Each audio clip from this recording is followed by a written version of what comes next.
Spider-Man Across the Spiderverse understands Spider-Man more than any other Spider-Man movie ever. Let me explain. First, let me go through a quick personal history with all the Spider-Man movies that have come before this. The original trilogy. I love the original trilogy. I watched the first one when I was 4 years old when it came out, and I fell in love. That's what made me fall in love with superheroes. And I thought that the original trilogy, before this movie, understood Spider-Man more than anything else. Because it understood why we love Spider-Man. Why do we love Spider-Man? Because he has to make sacrifices. The whole "with great power comes great responsibility" line, it's not just a line. That's what defines Spider-Man as a character. For example, Spider-Man wants to focus on other areas in his life. He wants to focus on Mary Jane. He wants to get the girl. He wants to focus on his classes. He wants to focus on his work at the Daily Bugle. But he can't because he's Spider-Man. And the line states that with great power comes great responsibility. Spider-Man knows that when he has these powers, if bad things happen and he has the ability to stop it, it's partially his responsibility. And so that guilt, that feeling of responsibility is what defines him as a character. That he can't do what he always wants to do. That he'll never end up with the perfectly happy ending because of the responsibility of being Spider-Man. That's why we love Spider-Man. And I felt the original trilogy encapsulated that really well. Then you move on to the Garfield series. And I think the Garfield series really saw Spider-Man as more of just a cool guy with cool acrobatic powers and a mask. It didn't really understand why we love Spider-Man as a character. Spider-Man is one of the top 3 most popular heroes, along with Superman and Batman. And it's not because he can climb up walls or because he can swing from buildings. It's because of that internal struggle that we know he has to go through. Like, for example, in the Garfield series, when Uncle Ben gets killed and Peter becomes Spider-Man, it's not because he feels like he has a responsibility to help people. He's trying to track down his uncle's killer and kill him. That's his motivation for becoming Spider-Man.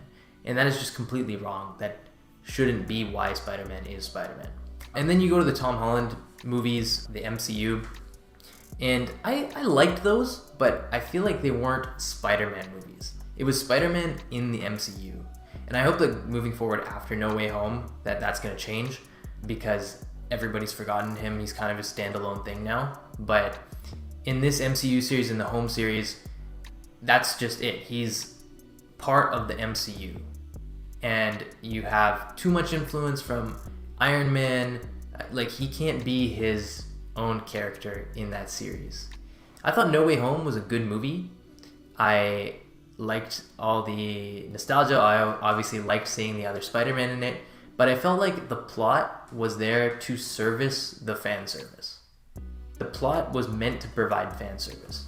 Whereas you'll see that in Across the Spiderverse, all this multiversal stuff is to service the plot and the eternal conflict in that story.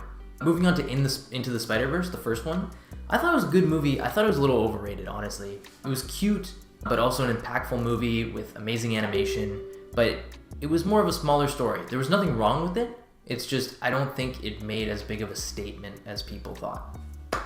Now we have Across the Spiderverse. And Across the Spiderverse understands Spider-Man because it doesn't just give us a story with the classic Spider-Man tropes that he has to deal with, like in the original trilogy, where he has to deal with his part-time job and his studies and his relationship with Mary Jane and be Spider-Man. Across the Spiderverse doesn't just give us that. It asks us the question, do these tropes make him Spider-Man?